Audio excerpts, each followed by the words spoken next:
खिलाड़ियों के लिए जैसे अभी जो हम प्रदूषण की बात करते हैं तो मुझे लगता है हमारे देश में सबसे बड़ी समस्या जो है वो वायु प्रदूषण ही है जी।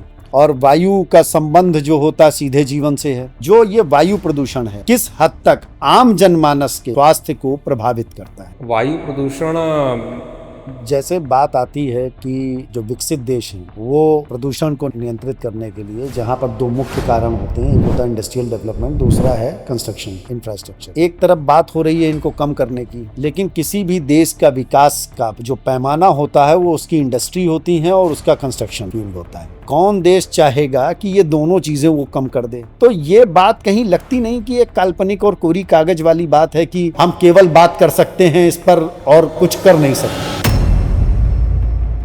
जो सोलर पैनल्स हैं अभी तक तो ठीक है, क्या ये सोलर पैनल्स कभी खुद प्रदूषण का कारण बनने की संभावना है? ये बात तो जायज़ है कि ये चिंता का विषय है, लेकिन जैसे कि हम देखते हैं कि हमारे यहाँ लंग्स कैंसर लगभग बहुत ही आम बीमारी की तरह फैल रहा है। तो किस तरह का वायु प्रदूषण इस चीज के लिए जिम्मेदार है और भौगोलिक परिस्थितियों के हिसाब से क्या आपको ये पता है कि कहाँ के लोगों में लंग कैंसर ज्यादा हो रहा है? जो भी बड़े शहर हैं उनमें ये दिक्कतें ज़्यादा हैं, क्योंकि पहले सुनने में आता था कि 60 साल या उसके बाद इस तरीके के कैंसर के केसेस आते थे, और आज के समय में आप देखेंगे तो आप 30 साल के मरीज भी आपको मिल जाएंगे, 25 साल के मरीज भी आपको 10, 12, 15 साल के बच्चे भी कैंसर से जूझ रहे हैं, जो कि ना स्मोकिंग करते हैं ना ही उनके अंदर कोई बुरी आदत है। तो इसमें मुझे लगता है कि प्रदूषण का बहुत बड़ा हाथ है।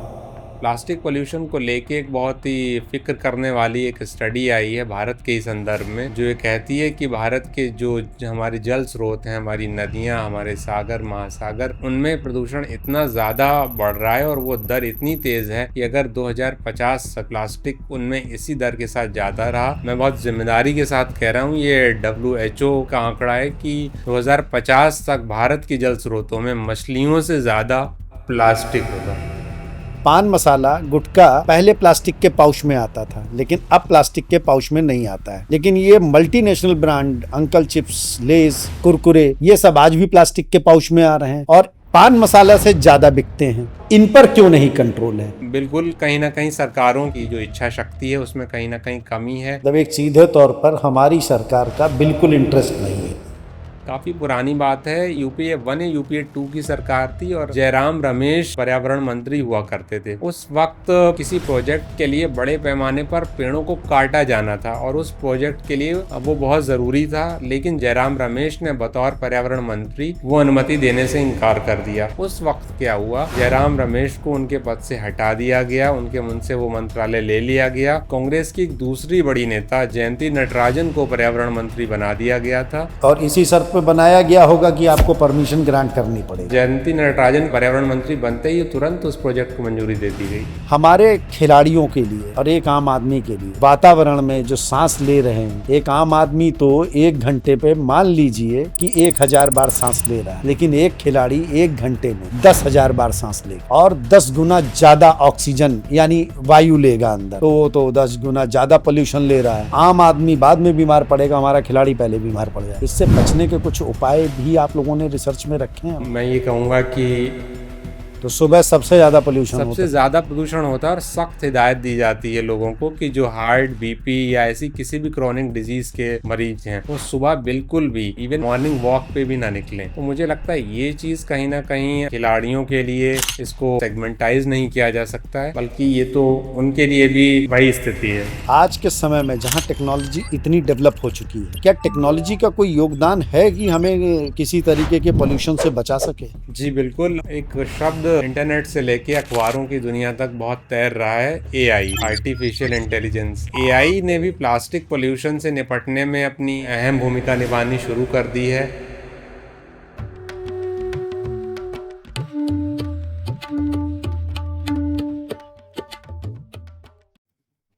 नमस्कार, ये धुनी शो में मैं अजीत सिंह फिर से आपका स्वागत करता हूं। जैसा कि आप लोगों को पता ही है कि हम खिलाड़ी और स्वास्थ्य दोनों पर बात करते हैं और इन्हीं क्षेत्र के विशेषज्ञों को अपने आमंत्रित करते हैं। लेकिन आज कुछ अलग तरह से बात होगी खिलाड़ी और स्वास्थ्य की ही, लेकिन क्षेत्र अलग है। हमारे खिलाड़ी हों चाहे आम आदमी हो, बहुत गंभीर समस्या से जूझता आ रहा है और वो समस्या है आज प्रदूषण की। खिलाड़ियों के जीवन पे या आम आदमी के जीवन पर ये जो वायु प्रदूषण है या और भी जो प्रदूषण होते हैं उनका किस तरीके से फर्क पड़ता है। मान लीजिए एक खिलाड़ी है, मेहनत कर रहा है, दौड़ रहा है लगातार और वहाँ पर वायु का प्रदूषण इतना ज़्यादा है, तो क्या वो व्यक्ति खिलाड़ी बन सकता है? क्या वो स्वस्थ रह सकता है? क्या वो उन परिस्थितियों का सामना कर पाएगा जहाँ पर वायु का प्रदूषण बहुत ज़्यादा है? और ये तो बात हो गई खिलाड़ी की, क्या आम आदमी भी वहाँ पर सर्वाइव कर पाएगा? तो ये बात मैंने केवल वायु प्रदूषण की। प्रदूषण और भी तरह के हैं जो हमारी लाइफ स्टाइल को ही चौपट नहीं कर रहे हैं, इसके अलावा इस तरीके की खतरनाक बीमारियों से भी हमको ग्रसित कर रहे हैं जिसमें लगभग गुजारा करना नामुमकिन सा होता जा रहा है। सबसे बड़ी बीमारी आज के दौर में जो कैंसर, वो किस तरीके से फैल रही है और एक रिपोर्ट के मुताबिक अपने देश में जितने भी कैंसर हैं उसमें 30% कैंसर केवल फेफड़ों से संबंधित है। और ये जो 30% कैंसर फेफड़ों से संबंधित है, इसमें बीड़ी, सिगरेट, तंबाकू के अलावा वायु प्रदूषण का भी बहुत बड़ा योगदान। तो स्वास्थ्य की बात आती है तो स्वास्थ्य चाहे किसी का हो, चाहे आम आदमी का हो, चाहे खिलाड़ी का हो, चाहे किसी का भी हो, स्वास्थ्य स्वास्थ्य ही होता है। तो एक बेसिक जानकारी हम लेना शुरू करते हैं स्वास्थ्य के पर्पज से भी और प्रदूषण के पर्पज से भी। तो इसके लिए हमारे साथ मौजूद हैं विशाल शुक्ला जी, जो पेशे से तो जर्नलिस्ट हैं लेकिन काफ़ी समय से पर्यावरण के क्षेत्र में काम कर रहे हैं। विशाल जी, स्वागत है आपका। जी नमस्कार। तो विशाल जी, थोड़ा सा पहले आप अपना इंट्रोडक्शन दे दें कि आप जर्नलिस्ट होते हुए ये पर्यावरण के क्षेत्र में किस तरीके से काम करना स्टार्ट किया और क्या क्या आपने अभी तक हासिल किया हुआ है। सबसे पहले नमस्कार आपके सभी दर्शकों को और बहुत बहुत बधाई कि आप इतने महत्वपूर्ण मुद्दे पर काम कर रहे हैं और अलग अलग क्षेत्रों के एक्सपर्ट्स को लाकर एक बेहतरीन पॉडकास्ट तैयार कर रहे हैं। मैंने करीब 10 साल पहले Indian institute of mass communication, जो इस देश का सर्वश्रेष्ठ पत्रकारिता संस्थान माना जाता है, वहाँ से पत्रकारिता की पढ़ाई की और उसके बाद देश के एक प्रतिष्ठित अखबार दैनिक जागरण के साथ उनके दिल्ली ब्यूरो में ही काम करना शुरू किया। करीब 2 साल काम करने के बाद एक अमेरिकन समाचार संस्थान लैटिन पोस्ट के साथ काम किया और अगर संक्षेप में कहूँ तो फिर एक ये यात्रा अनवरत चलती रही अलग अलग मीडिया संस्थानों के साथ। सरकारी, गैर सरकारी, भारत सरकार की एक स्वायत्त शासी संस्था है विज्ञान प्रसार, माफ़ करिएगा, होती थी। अभी 3 महीने पहले ही अपडेट ये है कि सरकार ने उसको संसाधनों की कमी का हवाला देते हुए बंद कर दिया। तो उनकी पत्रिकाएं थी विज्ञान प्रगति और साइंस रिपोर्टर, उनका मैं संपादकीय प्रभारी रहा। और चूँकि जैसा कि आप जानते हैं कि पत्रकारिता एक ऐसा पेशा है कि एक वो उसे हम 9 to 5 जॉब नहीं कह सकते हैं। एक अगर कहा जाए, अगर सरल भाषा में कहें तो पुलिस प्रशासन किस्म की नौकरी है कि आपको रात के 2 बजे भी याद किया जा सकता है और तड़के सुबह 4 बजे भी याद किया जा सकता है। तो इस अनुभवों से जो पत्रकारिता में एक लंबे वक्त तक काम करते हुए हो चुके थे, लगा एक कहीं ना कहीं कुछ बात कचोट रही थी कि एक जो पे बैक टू सोसाइटी वाली बात कही जाती है, तो हम क्या कर पा रहे हैं उसके लिए। एक अच्छी चीज़ ये हुई कि कई रिपोर्टिंग करते हुए, अलग अलग रिपोर्टिंग असाइनमेंट्स करते हुए पर्यावरण की तरफ एक झुकाव कहिए, क्योंकि साइंस ग्रेजुएट था मैं। मैंने बीएससी करने के बाद पत्रकारिता की पढ़ाई की थी, तो एक मेरे बेसिक कॉन्सेप्ट्स क्लियर थे और एक जो एक टर्म यूज़ करते हैं लेमन लैंग्वेज, तो मेरे दिमाग में था कि कहीं ना कहीं बहुत ये जटिल विषय जटिल नहीं है, लेकिन कहीं ना कहीं इसकी जो शब्दावली है स्वास्थ्य की, पर्यावरण की, बहुत जटिल हो जाती है। और बतौर पत्रकार हमारी ट्रेनिंग ही यही थी कि कैसे हम आपकी भाषा में या हमारी भाषा में, जो आम आदमी है उसकी भाषा में कैसे बताएं। तो पर्यावरण की तरफ झुकाव का मुख्य कारण दिल्ली का पर्यावरण तो नहीं रहा? जी बिल्कुल, आपने बहुत ये मार्के का सवाल पूछा है। और क्योंकि मैंने दिल्ली से पढ़ाई की और उसके बाद 7 साल तक काम किया, कोविड आने से पहले तक मैं वहीं था, रह के काम कर रहा था। तो बिल्कुल हर साल ख़ास तौर से दिवाली के बाद जो वो जो 3 बॉर्डर स्टेट्स हैं, दिल्ली, पंजाब और हरियाणा और यूपी भी, बल्कि 4 बॉर्डर स्टेट्स जो हैं, वहाँ की जो स्मॉग वाली स्थिति हो जाती है और दिल्ली कहते हैं कि ये गैस चैम्बर बन जाता है। तो बिल्कुल सही कहा आपने, बिल्कुल उसी चीज़ ने कहीं ना कहीं इंस्पायर किया है। तो आपने फिर जो स्विचिंग होती है वो क्योंकि वही टफ होती है, जी तो कैसे जर्नलिज्म से स्विच करके आपने पर्यावरण में कदम रख दिया है? जी, मैं बस इतना जोड़ना चाहूँगा कि मैंने पत्रकारिता छोड़ी तो बिल्कुल भी नहीं है।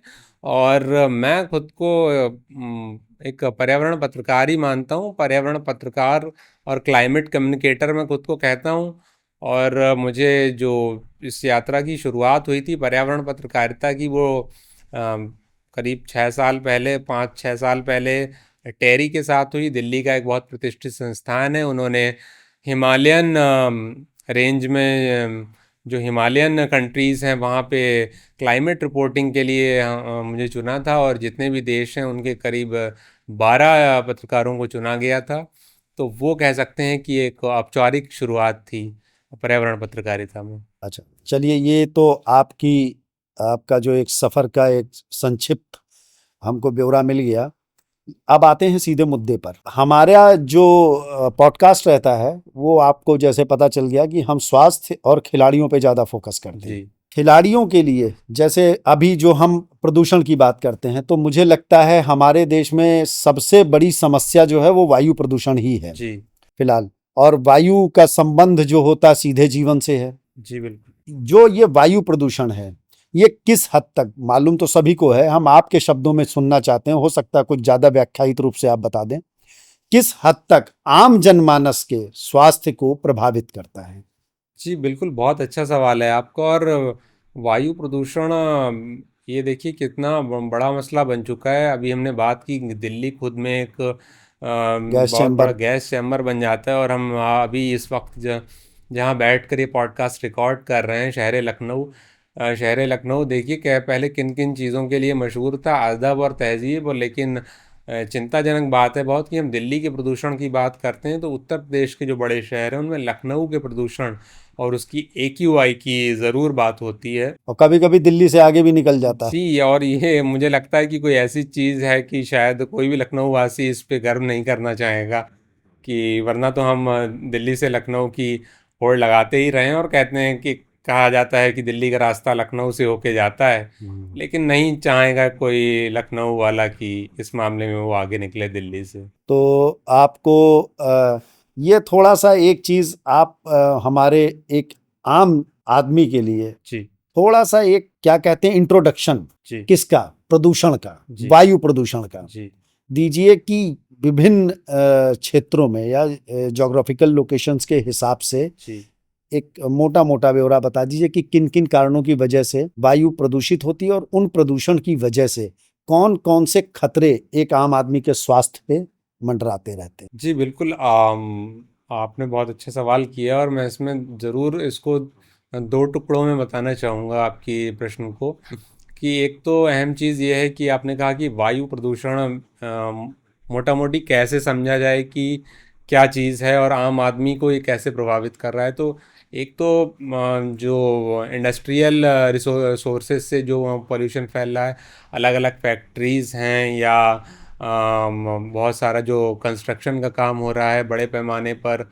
और तो ये दो तो अहम वजह हैं। इसके अलावा भी कई कारण हैं जिनके कारण वायु प्रदूषण आम आदमी को प्रभावित कर रहा है। लेकिन इसमें एक अहम चीज़ ये हमें समझनी पड़ेगी कि ये आजकल 2-4 साल 10-5 साल की घटना नहीं है बिल्कुल भी। वायु प्रदूषण अभी जो अंतर्राष्ट्रीय स्तर पर बात हो रही है वो टारगेट है कि 2050 तक 1.5 डिग्री सेल्सियस टेम्परेचर को ग्लोबली कम करना है हमको। UN के सारे रिसोर्सेज, सारे विकसित अमीर देशों की सरकारें, विकासशील देशों की सरकारें, अलग अलग देशों के संगठन, चाहे वो ब्रिक्स हो, चाहे क्वाड हो, चाहे आसियान हो, सभी मिलजुल कर इस पे काम कर रहे हैं। और चूँकि आपने पूछा कि कैसे प्रभावित कर रहा है, तो वो तो दो बड़े सोर्सेज हैं कि एक जो इंडस्ट्रियल डेवलपमेंट हो रहा है और दूसरा जो बिल्डिंग कंस्ट्रक्शन, और भी ऐसी कई गतिविधियां चल रही हैं। मैं इसमें एक चीज़ और जोड़ भी देना चाहूँगा कि इसकी एक इंटरनेशनल पॉलिटिक्स है। शायद आपको थोड़ा सा विषयांतर लगे, लेकिन मुझे लगता है बहुत रोचक होगा दर्शकों के लिए जानना बिल्कुल कि बताइए।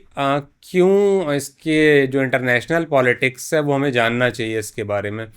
अभी 2009 में एक पेरिस क्लाइमेट एग्रीमेंट हुआ था, जिसमें क्योंकि हर बार अलग अलग दुनिया के ग्लोबल मंचों पे जब गरीब देश, अमीर देश, यूएन की बॉडीज़ मिलते थे, तो बात होती थी कि सबसे पहले इंडस्ट्रियल रिवॉल्यूशन कहाँ आया, किन देशों ने इसका फ़ायदा उठाया, आज से 400-500 साल पहले कहाँ सबसे पहले औद्योगिक गतिविधियाँ शुरू हुई, क्या वो कौन से देश थे। बहुत इसमें कुछ रॉकेट साइंस नहीं है, जाहिर सी बात है वो अमेरिका था, वो यूरोपीय देश थे जिन्होंने सबसे पहले फ़ायदा उठाया इसका। और एक इसके लिए एक टर्म यूज़ किया जा रहा है ग्लोबल पॉलिटिक्स में, हिस्टोरिकल इमिटर्स, कि ऐतिहासिक रूप से वो कौन से देश हैं जो कार्बन उत्सर्जन के लिए जिम्मेदार रहे हैं। तो ये यूएन की बॉडीज़ के द्वारा और विकासशील देशों के द्वारा भी ये दबाव बनाने की कोशिश की गई 2009 के पेरिस क्लाइमेट एग्रीमेंट में। उसी का ये नतीजा निकल के आया कि उस पे एक बाकायदे एग्रीमेंट हुआ और अमीर देशों ने इस पे अपनी सहमति व्यक्त की कि वो गरीब देशों और विकासशील देशों को क्लाइमेट चेंज से लड़ने के लिए, जो कि सीधे तौर पर कार्बन उत्सर्जन की वजह से एक बढ़ती हुई परिघटना है, से लड़ने के लिए, इससे निपटने के लिए क्लाइमेट फंड देंगे। लेकिन जैसे जैसे जो भी बड़ी डेमोक्रेसीज़ हैं दुनिया की, उनमें समय समय पे विचारधाराओं के अनुसार सरकारें बदलती हैं, दूसरी पार्टियां सत्ता में आती हैं, तो कई देश उससे एग्रीमेंट से बैकआउट कर जाते हैं।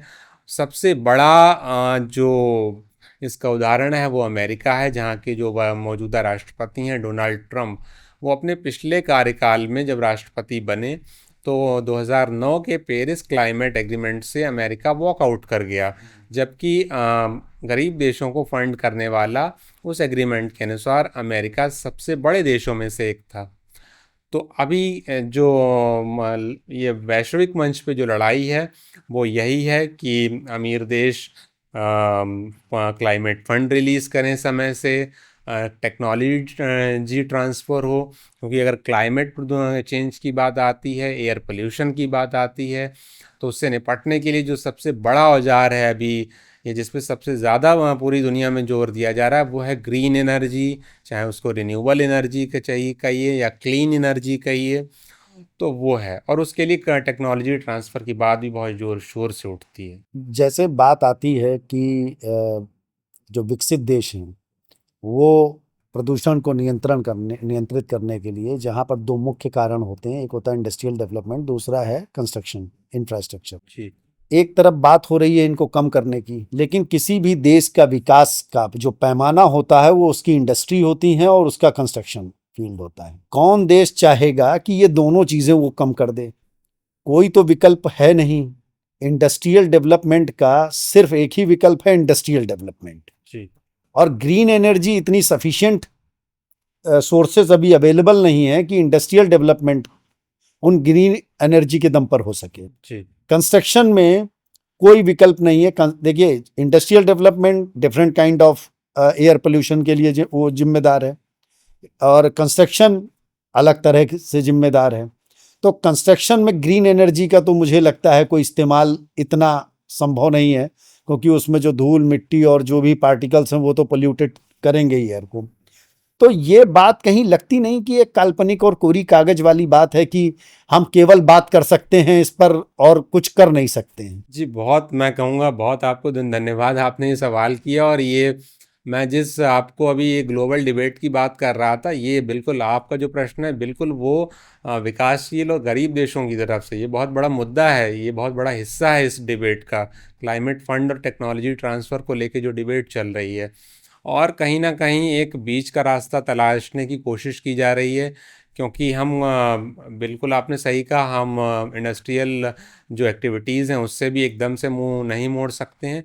उसी के लिए हमारे यहाँ एक हमारे यहाँ नहीं कहेंगे बल्कि जितने भी विकासशील देश हैं, एक शब्द प्रयोग किया जा रहा है, जस्ट ट्रांजिशन। तो जस्ट ट्रांजिशन जो शब्द है वो इसीलिए इजाद किया गया या प्रकाश में आया कि ये जो पूरी प्रोसेस है, जैसा कि आपने कहा कि एकदम से बंद नहीं किया जा सकता और वो ग्रीन एनर्जी इतनी फीजिबल नहीं है। तो मैं इसको दोनों को अलग अलग इसका जवाब देना चाहूँगा कि एक जस्ट ट्रांजिशन की धीरे धीरे जो प्रोसेस है कि किस तरीके से हम जो जो हमारे परंपरागत साधन है एनर्जी की, उससे कैसे कैसे धीरे धीरे करके हम क्लीन एनर्जी या ग्रीन एनर्जी की तरफ शिफ्ट हो सकें। तो जस्ट ट्रांजिशन यही है और उसके बीच का एक रास्ता तलाश करने की कोशिश की जा रही है। क्लाइमेट चेंज को लेकर दुनिया का जो सबसे अहम एक सम्मेलन होता है हर साल, कॉप समिट में हर बार ये बात निकल के आती है कि उसका क्या ठोस कॉन्क्रीट सॉल्यूशन क्या निकल के आया। तो ये एक थोड़ी चिंताजनक बात है कि हर साल कॉप समिट का कोई एक ऐसा कॉन्क्रीट सॉल्यूशन निकल के नहीं आ पाता है। लेकिन अच्छी बात यह है, सकारात्मक बात यह है कि जो कि आपका प्रश्न भी था कि विकासशील देशों की तरफ से हर कॉप समिट में ये मुद्दा उठाया जा रहा है कि कैसे एक जो जस्ट ट्रांजिशन है उसको स्मूथली फ्लो में लाया जाए। अच्छा, कुल मिला के कहने की बात यह है कि एक कहावत है, मरता क्या ना करता। यहाँ पर हमको लगता है जब मरेंगे तब करेंगे, यही स्थिति बनेगी। अभी तो बातें चलती रहेंगी, लेकिन जब मरने की नौबत शुरू हो जाएगी तब करने की सिचुएशन अपने आप आ जाएगी। तब वो जो एक कंक्रीट सोल्यूशन है ना, वो तुरंत निकल कर आ जाएगा सामने। तो चलिए कोशिश करते हैं या भगवान से प्रार्थना करते हैं कि उस स्थिति के आने से पहले कोई कंक्रीट सोल्यूशन आ जाए। ये तो हो गई वायु प्रदूषण की बात। इसको लेकर अंतर्राष्ट्रीय मंच पर जो पहल चल रही हैं उनके बारे में आपने बता दिया। हम बात करते हैं केवल अपने देश की। हमारे देश में क्या हो रहा है इस चीज को लेकर? ये बहुत अच्छा सवाल है और इसका जवाब आपके पिछले प्रश्न के भी एक हिस्से का उत्तर हो सकता है कि मरता क्या ना करता। मैं तो थोड़ा सा आपसे इससे असहमत होना चाहूँगा। मुझे लग रहा है कि बतौर देश हमने ग्रीन एनर्जी और क्लीन एनर्जी में काफ़ी तरक्की की है और मुझे बहुत खुशी है आपको बताते हुए, और ये हमें लगता है हम सभी के लिए एक बहुत साझा खुशी का विषय है कि भारत इटली को पछाड़ के अभी दुनिया का तीसरा सबसे बड़ा ग्रीन एनर्जी या क्लीन एनर्जी या रिन्यूएबल एनर्जी प्रोड्यूस करने वाला देश बन गया है। हम सोलर एनर्जी के मामले में बहुत अच्छा कर रहे हैं। हम और जो दूसरे सोर्सेज हैं सोलर एनर्जी में भी मैं आपको बताऊं कि जो हम जहाँ जो उत्तर प्रदेश में बैठे हुए हैं, उत्तर प्रदेश खुद एक राज्य के तौर पे बहुत अच्छा कर रहा है।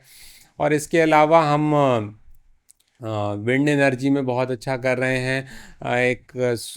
अभी तक हम सोलर एनर्जी में केवल ऑफ ग्रिड और ऑन ग्रिड की बात कर रहे थे, लेकिन बहुत ये खुशी की बात है कि अभी हम फ्लोटिंग सोलर्स की बात भी कर रहे हैं। आपके दर्शकों के लिए बहुत रोचक होगा जानना शायद कि जो सोलर एनर्जी, जब ये शब्द हम सुनते हैं तो हमारे दिमाग में एक पिक्चर आती है कि छत पे लगे हुए छत सोलर पैनल्स। जी बिल्कुल, छत पे लगे हुए सोलर पैनल्स, और एक कहीं ना कहीं आज जैसे दिन ब दिन हम जगह की कमी होती जा रही है बड़े शहरों में, हम वो आंगन वाले अब घर जो जिसमें हम और आप एक देखा है, बहुत सुंदर इतिहास रहा है देश देश का, तो वो बहुत मिसिंग है। तो ये बहुत आड़े आ रही थी बात कि अगर जगह की सीमितता होगी तो कैसे सोलर एनर्जी को फिजिबल किया जा सकेगा भारत जैसे, और भारत में भी उत्तर प्रदेश जैसे बड़ी जनसंख्या वाले प्रदेशों के लिए। तो फ्लोटिंग सोलर्स का एक कॉन्सेप्ट आया है कि फ्लोटिंग सोलर्स को जो हमारे जल स्रोत हैं उनके ऊपर भी लगा के इस्तेमाल किया जा सकता है। और उसकी एक और सकारात्मक बात यह है कि जो सोलर पैनल्स होते हैं उनको एक टाइम पीरियड के बाद उन्हें साफ करने की भी ज़रूरत पड़ती है, पानी के द्वारा, साधारण पानी के द्वारा ही। फ्लोटिंग सोलर्स के साथ ये एक सकारात्मक बात है कि उन्हें उसमें वो प्रोसेस अलग से करने की ज़रूरत नहीं है। और उत्तर प्रदेश में तो कम, लेकिन मैं कहूँगा जो भारत के कोस्टल स्टेट्स हैं उसमें फ्लोटिंग सोलर्स का कॉन्सेप्ट बहुत ही तेज़ी के साथ फिजिबल हो रहा है। पश्चिम बंगाल, उड़ीसा, ऐसे देशों राज्यों में बहुत ही इंटरेस्टिंग कॉन्सेप्ट है। तो ये जो सोलर पैनल्स हैं अभी तक तो ठीक है, क्या ये सोलर पैनल्स कभी खुद प्रदूषण का कारण बनने की संभावना है? क्योंकि इनसे निकलने वाली वेस्ट, उसका क्या होगा, रिसाइकलिंग का प्रोसेस क्या है, ये सब पहले से निर्धारित है उनका? ये भी बहुत रोचक सवाल है आपका, और मैं कहूँगा कि बिल्कुल इस पे काम हो रहा है। लेकिन जी, ये बात तो जायज़ है कि ये चिंता का विषय है, लेकिन इस पे काम भी इसके साथ हो रहा है। सोलर वेस्ट इस पे ये अपने आप में खुद में एक बहुत बड़ा मुद्दा है। लेकिन मुझे लग रहा है कि जितनी इसका जवाब इस तरीके से भी दिया जा सकता है कि सरकार को जितनी सब्सिडी योजनाओं पे लॉन्च करनी पड़ रही है, जितना अवेयरनेस कैंपेन्स चलाने पड़ रहे हैं, तो वो इस बात का एक संकेत है कि कहीं ना कहीं अभी लोगों में सोलर एडॉप्टेशन को लेकर उतनी जागरूकता नहीं आई है। तो solar, no doubt solar waste अपने आप में एक बड़ा मुद्दा है, लेकिन मुझे लगता है हाल फिलहाल शायद हमको उसकी इतनी फिक्र करने की ज़रूरत नहीं है कि वो हमारे किसी नेचुरल रिसोर्स के लिए या हमारी ज़िंदगी के लिए कोई एक बड़ा ख़तरा बन जाए। होना तो नहीं चाहिए, लेकिन अगर हम कहते हैं कि हमारा 22 करोड़ की आबादी वाला प्रदेश, मान लेते हैं एक परिवार में 5 लोग हैं, तो अगर हम तोड़ते हैं तो भी मानकर चलते हैं 4 से 5 करोड़ घरों पे सोलर लगेगा। और अगर ये सारा चीज 2 3 4 साल में हो गया तो आने वाले फिर 25 से 30 साल के बीच में ये सारी वेस्ट हो जाएगी। ये सारा वेस्ट का मैनेजमेंट एक 25 30 साल बाद का तो अभी से आकलन करना नहीं, लेकिन तैयारियां तो अभी से करनी जी पड़ेंगी। जी। चलिए, ये हो गया आपका ग्रीन एनर्जी का सिस्टम। थोड़ा सा आप मुझको, ये आपके रिसर्च का सब्जेक्ट है कि नहीं है, मैं उस पर बात करता हूँ। जैसे कि हम देखते हैं कि हमारे यहाँ लंग्स कैंसर जी लगभग बहुत ही आम बीमारी की तरह फैल रहा है। तो किस तरह का वायु प्रदूषण इस चीज के लिए जिम्मेदार है कि, और भौगोलिक परिस्थितियों के हिसाब से क्या आपको ये पता है कि कहाँ के लोगों में लंग कैंसर ज़्यादा हो रहा है? तो एक कुछ इंडेक्स होता है PM2, जी है जी, ना, बिल्कुल वो मेरे ख्याल में लंग कैंसर के लिए जिम्मेदार होता है। जी तो ये क्या हर जगह है ये, कि कुछ विशेष भौगोलिक परिस्थितियों में ही होता है ये? जी, बिल्कुल आपने ठीक कहा। ये भौगोलिक परिस्थितियों के लिए के साथ साथ मैं कहूँगा कि जो भौगोलिक स्थल हैं कहीं ना कहीं उनकी इसमें ज़्यादा भूमिका है। और जो भी बड़े शहर हैं उनमें ये दिक्कतें ज़्यादा हैं, क्योंकि ये हमारे यहाँ एक प्रॉब्लम भी रही है कि जो पोस्ट इंडिपेंडेंस का वक्त रहा हमारा, हमने जितना भी इंडस्ट्रियलाइजेशन किया वो आप अगर देखें तो कहीं ना कहीं कुछ शहरों तक ही सीमित कर दिया गया। और आपके प्रश्न का जवाब भी यहीं से होके निकलता है कि वो जो एक चौहद्दी है बड़े शहरों की, तो वो कहीं ना कहीं लंग कैंसर या इस तरीके की जो दिक्कतें आ रही हैं लोगों को। अगर आप कुछ सैंपल लेना चाहें, तो अगर आप आज से 20 साल 25 साल पहले का सैंपल लेंगे और आज का अगर सैंपल उठा के देखेंगे, तो उम्र भी लगातार कम हो कम रही है। होती जा रही है। जी। और अगर आप पहले सुनने में आता था कि 60 साल या उसके बाद इस तरीके के कैंसर के केसेस आते थे, और आज के समय में आप देखेंगे तो आप 30 साल के मरीज भी आपको मिल जाएंगे, 25 साल के मरीज भी आपको ऐसे मिल जाएंगे। मैं अभी जल्दी में ही लोहिया हॉस्पिटल के कैंसर वार्ड में गया था। जी वहाँ पर 10 12 15 साल के बच्चे भी कैंसर से जूझ रहे हैं, लंग कैंसर से, जी जो कि ना स्मोकिंग करते हैं और ना ही उनके अंदर कोई बुरी आदत है। तो इसमें मुझे लगता है कि प्रदूषण का बहुत बड़ा हाथ है। जी तो ये तो एक बहुत खतरनाक मुद्दा है। इसको नियंत्रित कैसे किया जाए? कुछ तो रिसर्च होंगे इसको लेकर। जी, बिल्कुल। एक, हम अंतर्राष्ट्रीय स्तर की तो बात ही छोड़ देते हैं, एक आम आदमी इसमें कैसे सहभागी बन सकता है? जी, बहुत आप जिस कन्विक्शन के साथ आपने सवाल किया, मैं आपको बधाई देता हूँ कि आम आदमी अगर इस जिस माइंडसेट से आपने सवाल किया, अगर इसी माइंडसेट से हर दूसरा या तीसरा शख्स सोचने लगे कि हम अपने निजी स्तर पे क्या कंट्रीब्यूशन कर सकते हैं, तो मुझे लगता है कि इस समस्या का रास्ता वहीं से होके निकलेगा। लेकिन अफसोसनाक बात यह है कि अभी जिस स्तर पर वायु प्रदूषण की स्थिति है, विशेषकर भारत में और विशेषकर उत्तर भारत में के बड़े शहरों में, उसमें मुझे लगता है कि इंडिविजुअल प्रयासों से शायद रास्ता निकलना उतना आसान नहीं रह आसान गया। नहीं है। सरकारों को बड़े स्तर पे प्रयास करने पड़ेंगे। बहुत सारे यातायात को लेके सख्त प्रतिबंध लगाने पड़ेंगे। मैं किसी एक राज्य की बात नहीं कर रहा, लेकिन अगर हम एक उदाहरण लें तो दिल्ली में कुछ वर्ष पहले टुकड़ों में अलग कई बार एक ऑड इवन का ऑड इवन सिस्टम, कॉन्सेप्ट पे जी, चला था और ट्रैफिक, वो काफ़ी प्रभावशाली भी रहा था। प्रभावशाली साबित हुआ। और मैं ये तो नहीं दावा करूंगा, वो शायद वैज्ञानिक रूप से गलत हो, कि दिल्ली के AQI में ज़मीन आसमान का फ़र्क आ गया। लेकिन कहीं ना कहीं जो आप कह रहे हैं कि लगातार वो तबका जो किसी भी तरीके से निकोटिन प्रोडक्ट्स का इस्तेमाल नहीं कर रहा है, 25 साल का लड़का, 18 साल का लड़का, वो भी लंग कैंसर का शिकार हो रहा है।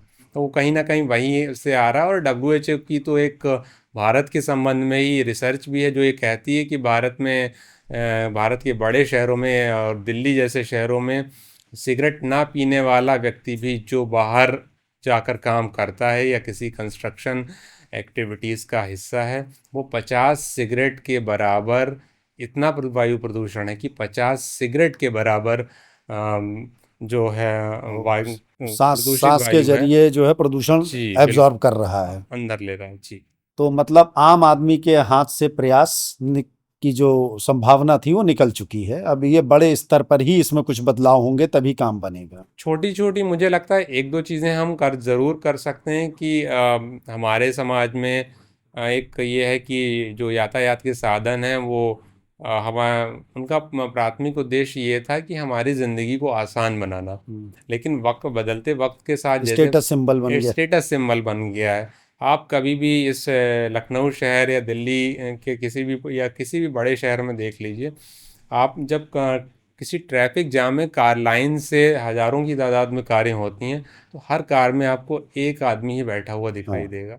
तो कार पूलिंग जैसे अगर विकल्प आजमाए जाएं, तो मुझे लगता है ये वही बात जो आपने कही कि व्यक्तिगत स्तर पे यही कंट्रीब्यूशन हो सकता नहीं तो ये तो बेइज्जती की बात है दूसरे की कार में बैठ के जाना, है ना। अगर ये भावना ना होती तो एक कार में एक आदमी नहीं बैठा होता। है। जी बिल्कुल।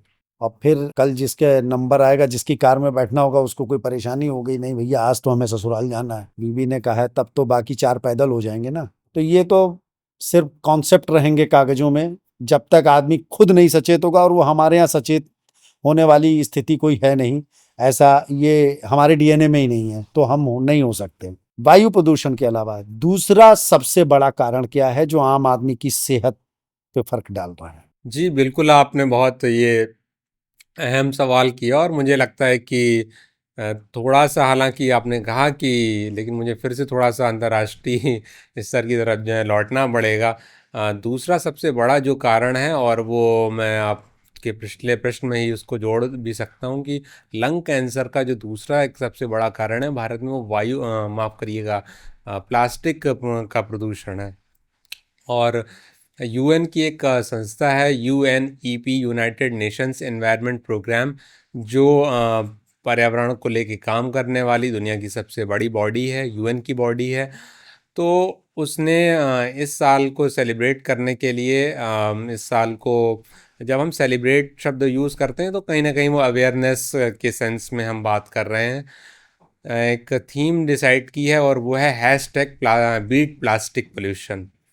तो हैशटैग बीट प्लास्टिक पोल्यूशन, ये UN को क्यों डिसाइड करना पड़ा? भारत में अगर बात कर ली जाए तो प्लास्टिक प्रदूषण इतना ज़्यादा बढ़ गया है, और प्लास्टिक पोल्यूशन में भी जो सिंगल यूज़ प्लास्टिक है, यानी वो प्लास्टिक जिसे हम सिर्फ एक बार एक बार यूज इस्तेमाल करते करके हैं, फेंक फेंक देते देते हैं। हैं। जी जी बिल्कुल। और बहुत इसको समझना मुश्किल नहीं है। दिन की शुरुआत हमारी हो जाती है जब हम दूध की थैली खरीदते हैं, और शाम को जब हम दोस्तों के साथ निकलते हैं घूमने के लिए, और जब हम किसी भी चिप्स का पैकेट खा के उसको यूं ही दे रहे होते हैं, तो सुबह से शाम तक वो हमारी साइकिल सिंगल यूज़ प्लास्टिक में ही कंट्रीब्यूट करने को लेकर, मैं कहूँगा, कहीं ना कहीं चलती रहती है। और प्लास्टिक पोल्यूशन को लेके एक बहुत ही फिक्र करने वाली एक स्टडी आई है भारत के ही संदर्भ में, जो ये कहती है कि भारत के जो हमारे जल स्रोत हैं, हमारी नदियाँ, हमारे सागर, महासागर, वो उनमें प्रदूषण इतना ज़्यादा बढ़ रहा है और वो दर इतनी तेज़ है कि अगर 2050 तक प्लास्टिक उनमें इसी दर के साथ ज़्यादा रहा तो 2050 में, मैं बहुत जिम्मेदारी के साथ कह रहा हूँ, ये WHO का आंकड़ा है कि 2050 तक भारत के जल स्रोतों में मछलियों से ज़्यादा प्लास्टिक होगा।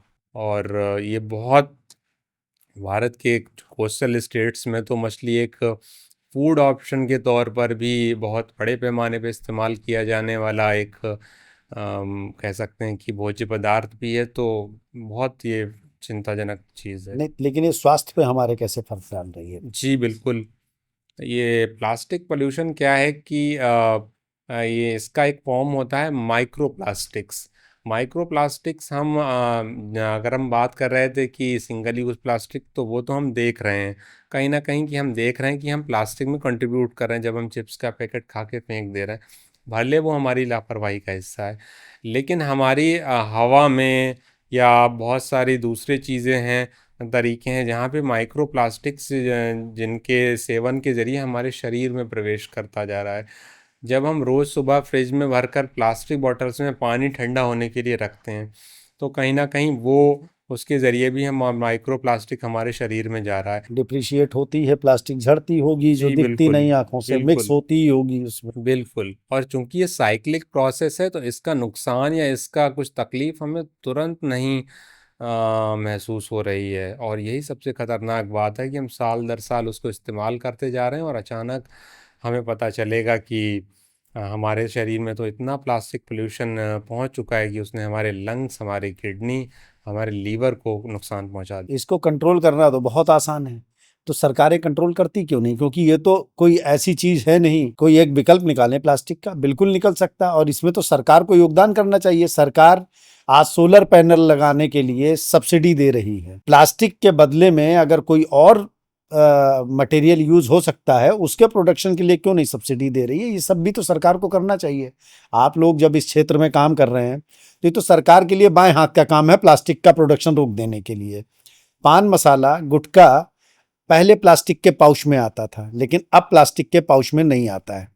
लेकिन ये मल्टीनेशनल ब्रांड अंकल चिप्स, लेज, कुरकुरे, ये सब आज भी प्लास्टिक के पाउच में आ रहे हैं और पान मसाला से ज्यादा बिकते हैं। इन पर क्यों नहीं कंट्रोल है? केवल गुटखा पान मसाला पे ही क्यों कंट्रोल हुआ? जी, आपने बहुत ये कमाल का सवाल किया और मुझे लगता है कि बहुत इसका जवाब सोच समझ कर देने की ज़रूरत है। कि आप जानते हैं सोशल मीडिया पर आजकल अलग अलग खेमों की ट्रोल आर्मी का बोलबाला रहता है। तो इसका जवाब जहाँ से निकलता है, कहीं ना कहीं हमें, आपको या आपके दर्शकों को उस ट्रोल आर्मी का शायद शिकार होना पड़ सकता है। बिल्कुल कोई फर्क नहीं पड़ता है। जी, तो बहुत ये साधुवाद है आपको इसके लिए। और मैं कहूँगा कि बिल्कुल कहीं ना कहीं सरकारों की, हम कहेंगे कि जो इच्छा शक्ति है उसमें कहीं ना कहीं कमी है। कि जो बड़े ग्लोबल जायंट्स हैं, जो बड़े कॉरपोरेट्स हैं, उन पे सरकार क्यों नहीं लगाम कस पा रही है, क्यों नहीं नकेल डाल पा रही है सरकार?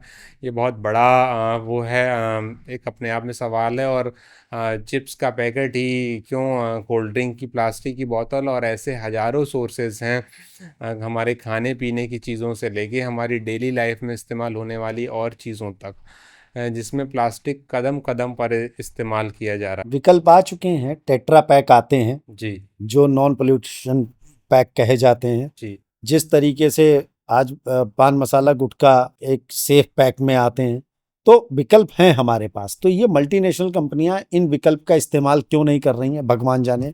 क्या है अंदर की बात नहीं पता।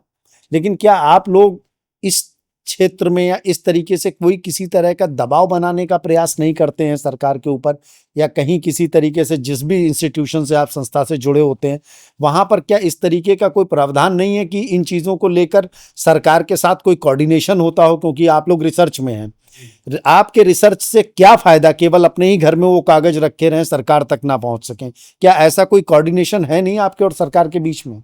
जी, बहुत अच्छा सवाल है आपका। और मैं कहूँगा आपको कि बिल्कुल इस पे काम हो रहा है। लेकिन अगर मैं निजी तौर पर अपनी या अपने संस्थान की बात बताऊँ, तो ये असल में एक बहुत बड़ा क्षेत्र है जिस पे अलग अलग बहुत सारे एनजीओज, बहुत सारे रिसर्च ऑर्गेनाइजेशंस काम कर रहे हैं।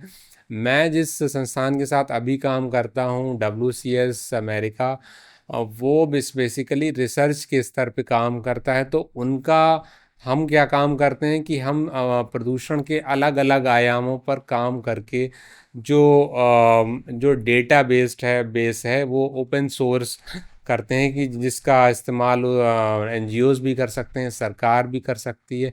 चूंकि हम कोई एक्टिविज्म वाले या उस तरह के संस्थान नहीं हैं, बट हाँ, मैं नाम ले देता हूँ, उस तरह के संगठन हैं, वो काम भी कर रहे हैं इस पे। ग्रीन पीस एक ऐसा बड़ा कहिए कि मल्टीनेशनल संगठन है, और वो सरकार को अलग अलग तरीके के प्रदूषण के बारे में जागरूक करने के लिए कई बार अलग अलग तरीके के कैंपेन्स चलाता रहता है। और सरकार की गुस्से और सरकार की नाराज़गी का भी ग्रीन पीस और ऐसे कई एनजीओज को सामना करना पड़ता है। और इसका बड़ा सबूत है कि उसमें से कई एनजीओज के बैंक अकाउंट भी फ्रीज कर दिए गए थे अलग अलग, और बहुत सारी गवर्नमेंट की उसमें जांच हुई। लेकिन मैं कह सकता हूं कि जो लेटेस्ट रिपोर्ट्स पब्लिक डोमेन में अवेलेबल हैं, सरकार की जांच में भी कुछ ऐसा निकल कर नहीं आ पाया कि वो संगठन कुछ ऐसा गलत काम कर रहे थे। जैसा कि आपका सवाल भी था कि क्यों सरकार नहीं लगाम कस पा रही है बड़े कॉरपोरेट्स पे, तो वही बात है कि अगर सरकार को कोई आईना दिखाने का काम करता है कोई संगठन, तो सरकार को उसके गुस्से का सामना करना पड़ता है, और सरकार फिर वही एक तर्क देती है कि ये तो एंटी नेशनल एक्टिविटी है कहीं ना कहीं। मतलब एक सीधे तौर पर हमारी सरकार का बिल्कुल इंटरेस्ट नहीं है सब चीज़ों में। जी, दुखद है। और मैं कह सकता हूँ कि क्योंकि ये तो बचुटकियों का काम है ना। प्लास्टिक का आपने पान मसाले पे लगा दिया, तुरंत देन एंड देयर हो गया फैसला। इतनी बड़ी बड़ी चीजें उन पर नहीं हो रहा है, तो कहीं ना कहीं कुछ भ्रष्टाचार या मिली भगत का भी हमको लगता है इसमें कुछ खेल चल रहा होगा। वरना ये तो साफ दिख रही चीजें हैं और उसको कंट्रोल नहीं किया जा रहा है। तो इन चीज़ों को लेकर मतलब कहने की बात है कि हम रिसर्च अपना कर रहे हैं, हमारे रिसर्च से कोई मतलब कहीं कोई ऐसा कनेक्शन नहीं है। यानी ये जो हमारे रिसर्च हैं हमने कर दिए, अब आपका मन करे तो कर लो। हम कहीं से कोई प्रेशर क्रिएट करने वाला काम नहीं कर पाते हैं किसी पर। और अगर ऐसे ही चलता रहा, वही मैंने कहा था, जब मरेंगे फिर तभी करेंगे, अभी नहीं करेंगे। तो ये तो स्थिति ठीक वैसी है ना कि हम इंडिपेंडेंट रिसर्च कर रहे हैं और आप इंडिपेंडेंट पॉलिसी बनाते हैं। तो जो पॉलिसी मेकर हैं उनको इस चीज़ों का ज्ञान नहीं है बिल्कुल। आपको भी पता है किस तरीके के लोग बैठे हैं पॉलिसी बनाने वाले, और जो रिसर्च कर रहे हैं उनका पॉलिसी मेकर्स के साथ में कोई कोऑर्डिनेशन नहीं है।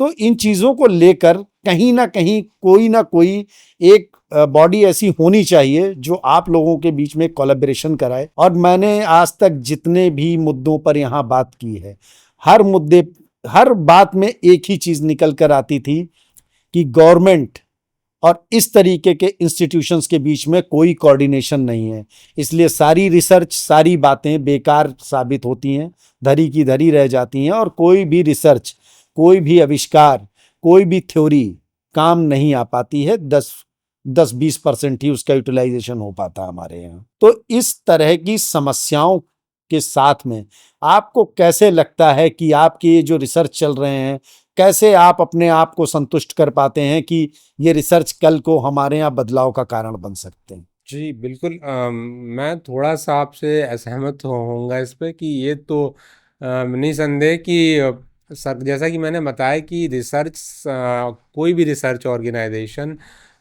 वो सरकार पे एथिकली दबाव बनाने का काम नहीं कर सकता। नहीं कर सकती। वो दूसरे संगठन हैं। और जैसा कि मैंने आपको पिछले सवाल के जवाब में बताया भी कि जो वो संगठन जो एक्टिविज्म के स्तर पे काम कर रहे हैं, उन्हें सरकार के गुस्से का भी सामना करना नहीं तो पड़ उन रहा है। संगठनों के साथ में आपका कुछ कोलैबोरेशन रहता है कि हमारी ये रिसर्च रिपोर्ट है और इसको लेकर अब आपको करना पड़ेगा। वो ऑफिशियली इस चीज के लिए अथराइज्ड हैं कि सरकार का उनके साथ में डायरेक्ट कोई कनेक्शन होता है उनके रिसर्च का? नहीं, देखिए, बिल्कुल वो डेटा ओपन सोर्स, हम जब मैंने कहा जैसा कि हमारे संगठन या ऐसे बहुत सारे संगठन जो पर्यावरण पे काम कर रहे हैं वो अपना डेटा ओपन सोर्स रखते हैं। कोई भी उनकी वेबसाइट पे जाके या उनके अदर सोर्सेज से जाके, उनके यूट्यूब चैनल्स पे जाके उस डेटा को एक्सेस कर सकता है, क्योंकि डेटा आजकल जैसा कि कहते हैं कि डेटा खुद में एक बहुत बड़ी नेटवर्थ है। तो डेटा अगला डॉलर भी डेटा को कहा जा रहा है।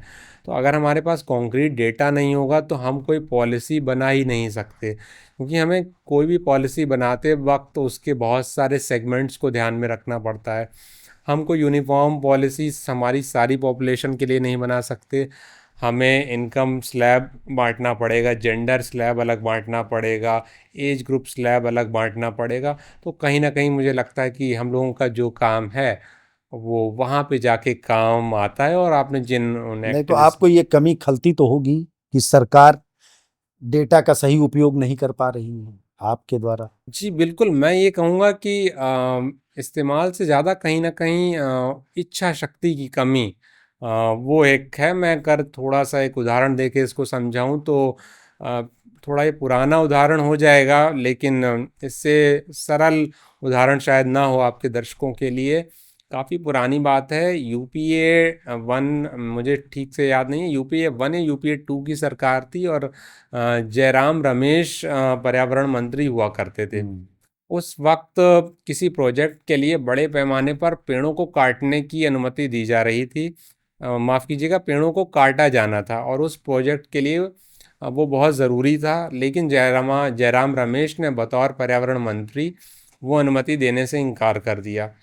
और आप देखिए कि जयराम रमेश बहुत महत्वपूर्ण हिस्से थे। आजकल राहुल गांधी के वो राइट हैंड माने जा रहे हैं।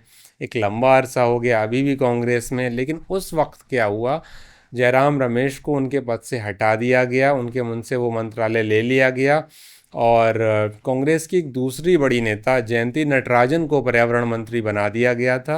और इसी शर्त पे बनाया गया होगा कि आपको परमिशन ग्रांट करनी पड़ेगी। जी, और वो पर्यावरण उनके जयंती नटराजन के मंत्री बनते ही, पर्यावरण मंत्री बनते ही तुरंत उस प्रोजेक्ट को मंजूरी दे दी गई। हाँ, तो भ्रष्टाचार शामिल है हमारे प्रदूषण को और बढ़ाने के लिए।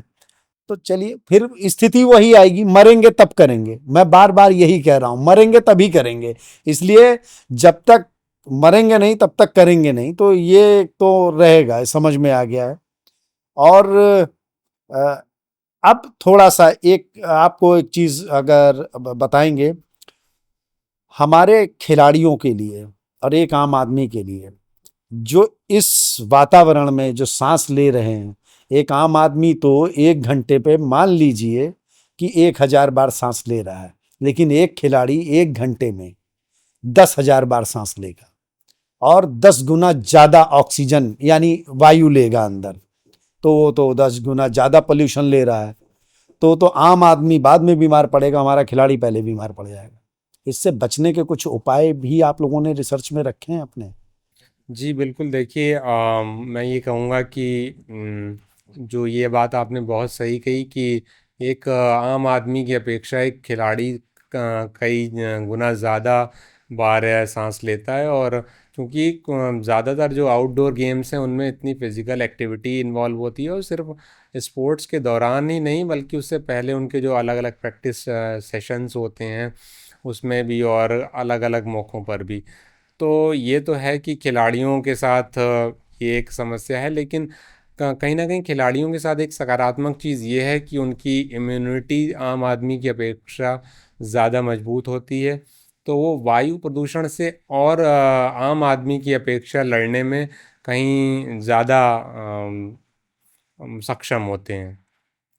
और जहाँ तक बात है कि इस पर अलग से शोध की, तो मैं कहूँगा कि इस पर अलग अलग भारत में भी और अंतर्राष्ट्रीय स्तर पे भी कई शोध चल रहे हैं। लेकिन कहीं ना कहीं ये हमारे दायरे से हटकर एक कहीं ना कहीं एक स्पोर्ट्स रिसर्चर या एक मुझे लगता है कि स्पोर्ट्स न्यूट्रिशनिस्ट के स्पेशलाइजेशन का सवाल ज़्यादा मतलब है। इस तरीके का कोई रिसर्च नहीं है कि किन परिस्थितियों में सुबह के समय या इस समय किया जाए तो प्रदूषण कम रहता है।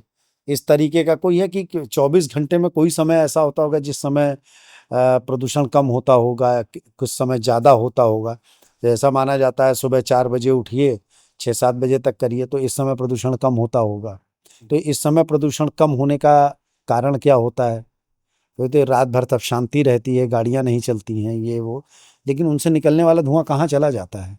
जी देखिए, ये जो आपने कहा कि मुझे लगता है ये भी चीज़ बहुत वैरी करती है वक्त के साथ, और इसमें सुबह और शाम अब भी जितना प्रदूषण बढ़ गया है उसमें सुबह और शाम के मायने ही बिल्कुल उलट पलट गए हैं।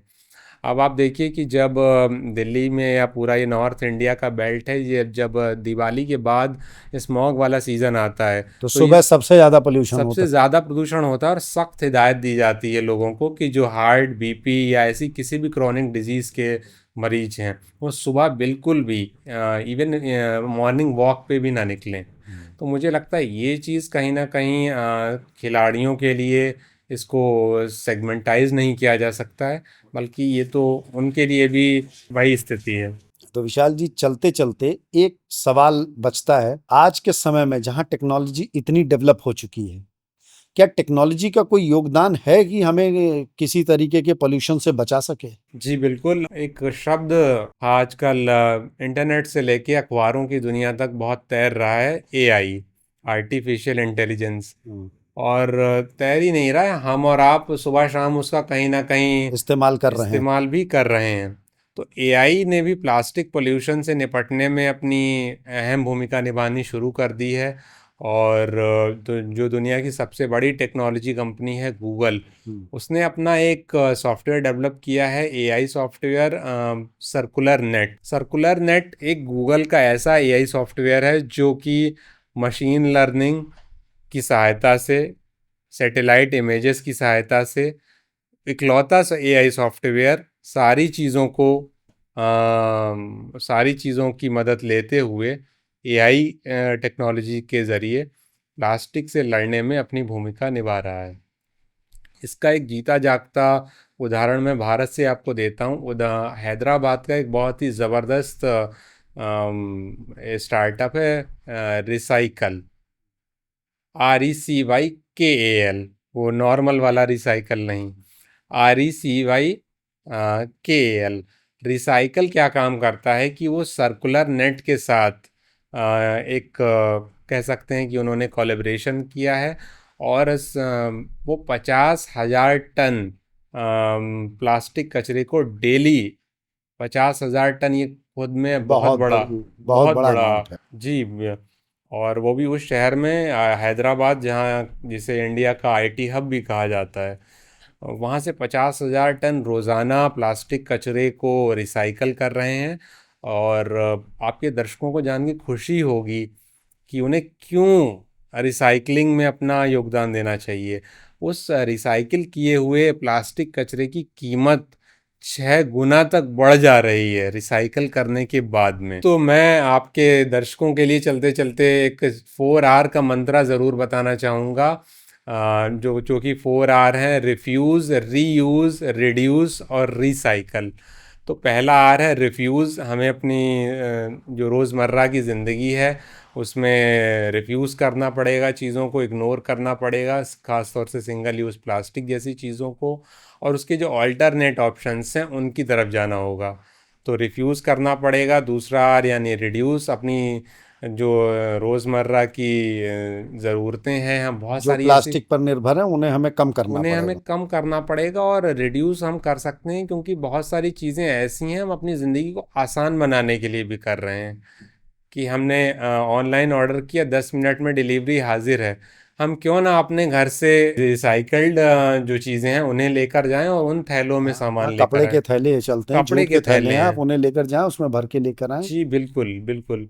और रिफ्यूज़, रिड्यूस और रीयूज़, बहुत सारी चीज़ें एक जो हम कहीं ना कहीं पीयर प्रेशर में करते हैं कि अब तो बहुत ये कपड़े इतने पुराने हो गए, फिर एक नया कपड़ा खरीदते हैं, ये पैंट पुरानी हो गई, एक नई जीन्स खरीदते हैं। उस शादियों के सीज़न में हमारे नॉर्थ इंडिया में ये बहुत होता है कि अरे ये तो पिछली शादी में ये कोट रिपीट हो गया, आप फिर एक नया ब्लेज़र खरीदते हैं। तो ये ना कहीं वही जो मैंने मिनिमलिज्म वाला जो कॉन्सेप्ट की बात की, तो वहीं कहीं ना कहीं हमें सीमित संसाधनों में जिंदगी बिताने का बिल्कुल प्रयास करें बिल्कुल और ऐसी चीजें लें जो आप बार बार यूज कर सकें उसी जी चीज बिल्कुल को। बिल्कुल। और आखिरी यार जो है फोर्थ है रिसाइकल। रिसाइकल की। हम बहुत हमने बात बहुत लंबी बात करी कि रिसाइकल बहुत आसान नहीं है, लेकिन हमारे पास एक सकारात्मक उदाहरण भी है, जिस हैदराबाद के स्टार्टअप का मैंने आपको उदाहरण दिया।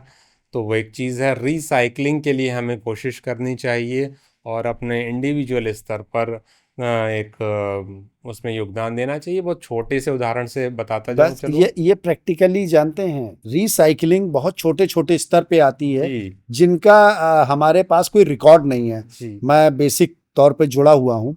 आप देखते होंगे ये जो पॉलीथीन पानी की बोतल कलेक्ट करते हैं ये लोग, जी अगर आप वहां पर 50,000 टन है तो अगर डेटा यूपी में निकाला जाए तो कम वो भी नहीं होगा। बिल्कुल बिल्कुल रोज टनों माल बटोरा जाता है, फिर वो एक जगह जाता है, वहां से प्लास्टिक को रिसाइकिल करने वाले छोटे छोटे व्यापारी उनको लेकर उनको प्लास्टिक के छोटे छोटे ग्रेन्यूल्स में कन्वर्ट करते जी हैं जी और फिर वो दोबारा से इंजेक्शन मोल्ड होकर फिर से नए प्रोडक्ट बनते हैं। बिल्कुल बिल्कुल लेकिन ये डेटा रजिस्टर्ड नहीं होता नहीं है, हो रहा है। ये ब्लैक मार्केट है एक तरीके जी से बिल्कुल और चल रहा है।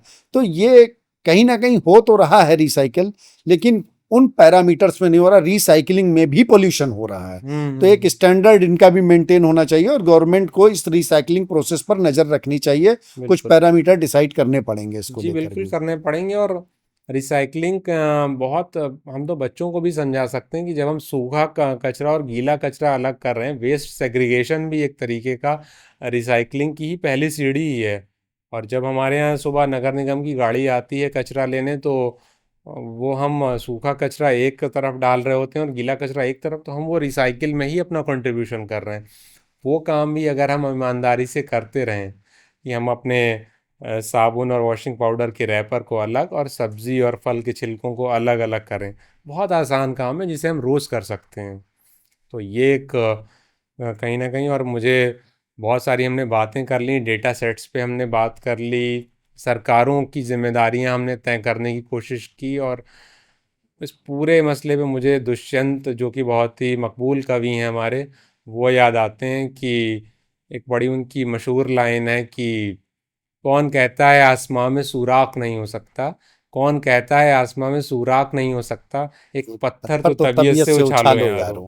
तो बस अब ये पत्थर तबीयत से उछालने की जरूरत है और ये पत्थर अब हमसे ज्यादा हमारी सरकार के हाथ में है, उसको उछालना पड़ेगा क्योंकि अब गेंद सरकार के पाले में है, क्योंकि जिम्मेदारियां बड़ी हैं और एक आम आदमी के हाथ से लगभग लगभग चीजें निकल चुकी हैं। तो आज हमारे साथ थे विशाल शुक्ला जी, जो पर्यावरण एक्सपर्ट हैं और इन्होंने अपने जो रिसर्च किए हैं उसके आधार पर अपना ज्ञान हमारे साथ में साझा किया। बहुत सारी दुश्वारियां भी निकल कर आई कि चीज़ें इतनी आसान हैं नहीं, बस बातें आसान हो सकती हैं। कहीं बहुत कुछ खामियां भी हमको देखने को मिली।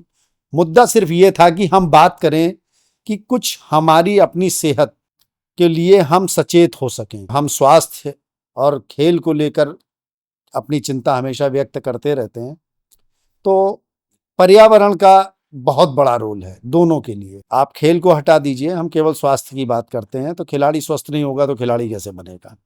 तो इसलिए हमको लगा कि पर्यावरण पर भी बात करना बहुत जरूरी है। बात हो गई है, अब सोल्यूशन कैसे निकलेगा, इसके लिए हम सबको एक प्रेशर बनाना पड़ेगा सरकार पर, कुछ ऐसा करना पड़ेगा कि सरकार को हमारी बात सुननी पड़े।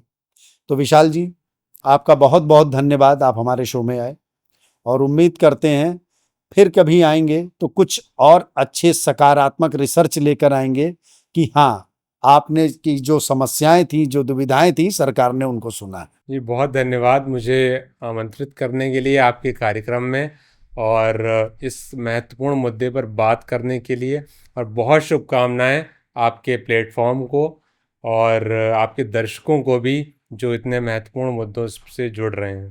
तो अब विदा लेने का समय आ रहा है और अगर आपके कुछ सवाल हों, कुछ समस्याएं हों तो आप कमेंट में ज़रूर बताएं, हम अगली बार उन्हें कवर करने की कोशिश करेंगे। नमस्कार।